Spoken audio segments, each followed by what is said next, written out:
Осы Веселовка ауылының тұрғынымын. 2005-те көш келгем. Атым Батырған Серікқали Кәкенұлы болады. Күршім ауданынан көш келгем. Мен көш келгелі осы Висетаев хозяйствосын жақсы білем. Ең үлкен ірі шаруашылық осы ауылда, осы ауыл округында, Веселовка ауыл округында. Оның басшысы Висетаев Тимур Русланұлы. Енді ол кісі бәр жағынан көмек ауылға көрсетіп отырады. Жан жағынан көп балалы аналарға, зейнеткерлерге, аз қамтылған недерге, әлеуметтік осал топтарына көмек.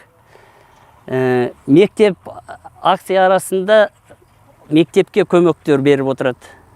Енді өзім білетін бойынша ауылға бәр жақ саласынан көмек. Қыста жол тазалайды. Әрқашан жол бізде ашық тұрады. Мына хозяйствоны түгел құртпай, бүкіл базының бәрін сақтап, ауылдың жұмыстың бәрін қамтып отыр осы кісі. Ең үлкен ірі хозяйство отыр ғой, осы жердің ірі шаруашылық қожалығы. Ауылдың жартысынан көбі осы хозяйство істейді.